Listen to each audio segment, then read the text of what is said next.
और मैं ये कहना चाह रहा हूं, मैंने ये सीखा है अपने पिताजी से, और सीख सकते हैं इसको, ये केवल तुक्के की बात नहीं है, सीख सकते हैं।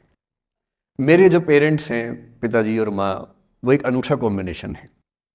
अच्छा, किसी शादीशुदा जोड़े से अकेले में बात करके देखिए, जब वो कंफर्टेबल हो आपके साथ, आप उनको बोलिए कि मुझ में और मेरी पत्नी में, या मुझ में और मेरे पति में ज़्यादा चीज़ें मैच नहीं होती हैं। सीरियस होकर बोलना, मजाक के मूड में नहीं, सीरियस मुंह बना के बोलिए, थोड़ा भरोसे में लेके।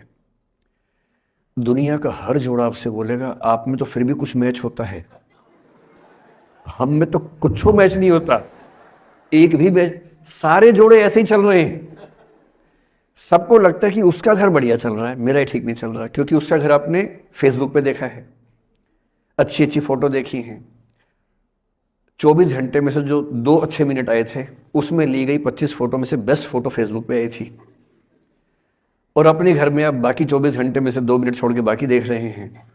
तो दूसरे का घर हमेशा अच्छा लगता है कि यार लाइफ हो तो उनके जैसी हो। तो हमारे माता पिता भी, स्वभाव उनका भी थोड़ा अलग रहा, सबका है, हमारा भी है। तो मेरे पिताजी हैं मस्त मौला आदमी, जैसे कबीरदास थे, एकदम फक्कड़ मस्त मौला आदमी, भाड़ में जाए दुनिया, उस मूड में रहते हैं, नुकसान हो जाए भाड़ में जाए। गीता का सार उन्होंने अपने मन में बिठा लिया है। उनका बड़े से बड़ा नुकसान हो जाता है तो क्या बोलते हैं, हमारा क्या था जो लाए थे, जो लिया यहीं से लिया, जो दिया यहीं दिया, साथ लेके क्या जाना है, बात खत्म, कोई टेंशन ही नहीं उनको। और बाकी सब लोग टेंशन में कि अब क्या करें, ये हो गया वो हो गया, कैसे मैनेज करें। मेरी माँ को तनाव हो जाता था, और जब पिताजी ऐसे हो तो माँ को तनाव होगा, सीधी सी बात है। अगर माँ वैसी होती, पिताजी तनाव में रहते हैं, तो सामान्य बात है। जब घर में एक व्यक्ति मस्त मौला हो तो बाकी लोग तनाव तो फिर बांटेंगे ना आपस में। वो बड़ा तनाव में रहती थी, उनको घर की चिंता, बच्चों की चिंता बहुत सताती थी। पिताजी भी चिंतित थे बच्चों को लेकर, जैसे कोई पिता होता है, पर उनकी नेचर थी कि ठीक है देख लेंगे जो होगा, अरे देख लेंगे, अरे भाड़ में जाओ, उस मूड में रहते हैं, आज भी रहते हैं। मेरी माँ 73 की उम्र से कुछ महीने पहले चल बसी, उनका जीवन समाप्त हुआ। मतलब मुझे नहीं पता कि जीवन क्यों समाप्त होता है, क्योंकि बड़े बूढ़े कहते हैं कि हर व्यक्ति की सांस का इतिहास है, सांसें लिखी हुई हैं ईश्वर ने, उतनी सांसें मिलेगी। मुझे बहुत भरोसा इस बात में है नहीं, क्योंकि भगवान ऐसा क्यों करेगा कि जापान में सांसें ज्यादा लिखेगा और अफ्रीका में कम लिखेगा, भगवान ऐसा क्यों करेगा। और अगर सांसें पहले से लिखी हुई हैं तो हमारी जीवन प्रत्याशा क्यों बढ़ती जा रही है।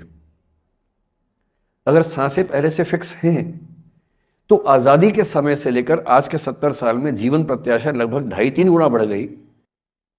और हम ये भी कहते हैं कि लोग खराब हैं। अगर लोग बुरे हैं तो जीवन छोटा होना चाहिए कर्मों के हिसाब से। लोग खराब हैं और जीवन बड़ा होता जा रहा है। तो मुझे उन मान्यताओं में बहुत भरोसा है नहीं कि सांसें लिखी हुई हैं।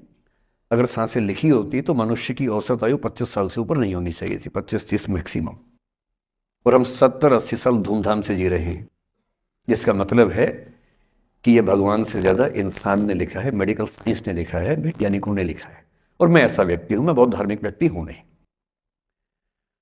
और मैं इसको छिपाता भी नहीं हूं। मैं बहुत छिप छिप के बहुत जी लिया। अब मैंने ठान लिया कि मैं जैसा हूं वैसा रहूंगा। ना मुझे किसी पार्टी से मतलब है, ना किसी विचारधारा से मतलब है। मैं विचार वाला आदमी हूं, धारा वाला नहीं हूं। जिसको धारा में बहना है बहे, हम तो अकेले चलेंगे, विचार के साथ चलेंगे। जो ठीक लगता है वो बोलेंगे और वैसे ही रहेंगे। हाँ, गलत बोलने से बचता हूं, किसी के बारे में गलत बोलना मुझे अच्छा नहीं लगता है, लेकिन जो सही लगता है वो तो बोलूंगा ना भाई। मेरे पिताजी 81 साल के हैं, अभी 81 साल के हुए कुछ दिन पहले, और एकदम मस्त मौला आदमी है, मुझसे ज्यादा युवा हैं। मैं 50 साल का बूढ़ा हूं, वो 81 साल के युवा हैं। उनके चेहरे की चमक, मतलब कई ट्यूबलाइट फेल है उनके सामने, ऐसी चमक चेहरे पर रहती है। क्यों रहती है? उसकी एक वजह यह कि वो रोज सुबह 2-3 घंटे प्राणायाम, योग, ध्यान, बहुत कुछ करते हैं। उनका भोजन इतना संतुलित है, सप्ताह में कम से कम 1 बार, कभी कभी महीने में 4 से ज्यादा 6-7 बार उपवास करते हैं पूरा पूरा।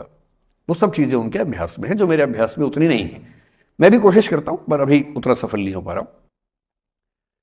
पर मेरी राय में उनके इस सुंदर जीवन का सबसे बड़ा राज ये क्षमता है कि वो हर चीज को लेट गो कर देते हैं। तनाव उनके पास आता है तो फिसल के निकल जाता साइड से, लेते ही नहीं तनाव किसी बात का।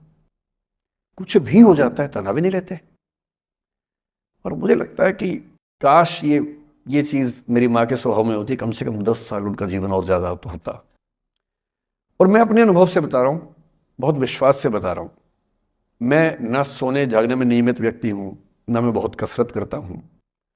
ठीक हूँ, मतलब बुरा भी नहीं हूँ, ठीक हूँ। मेरी उम्र के अधिकांश लोग बीपी शुगर बहुत बीमारियों से ग्रस्त हैं, मैं फिलहाल नहीं हूँ। क्यों नहीं हूँ? मेरे पास इसका उत्तर एक ही है, मैं लोड लेता नहीं किसी बात का, दबाव लेता नहीं, तनाव लेता नहीं। भाई अच्छा हो रहा है तो भी ठीक है। जब मैं सफल, जैसे मैं 3 साल में पिछले काफी सफल हो गया, जितना मुझे नहीं होना चाहिए था, मैं तो कैसे हो गया हूँ सफल। अगर मैं सफल हो गया तो मैं इस बात का लोड भी नहीं ले रहा कि मैं सफल क्यों हो गया। अरे हो गया तो कैसे हो गया, कई लोग हो जाते हैं, हम भी हो गए, ऐसा क्या है। कल को नहीं रहूंगा, मान लीजिए, ऐसा हो सकता है, कल को फेल हो जाऊं कहीं। फेलियर को पचाना पता नहीं कितना मुश्किल होता होगा लोगों के लिए, मैं अपने बारे में जानता हूं, मुझे मुश्किल नहीं होने वाला, क्योंकि मैंने सफलता का लोड लिया ही नहीं अपने ऊपर। विफलता मुझे क्या प्रभावित करेगी, बहुत फर्क नहीं पड़ता है।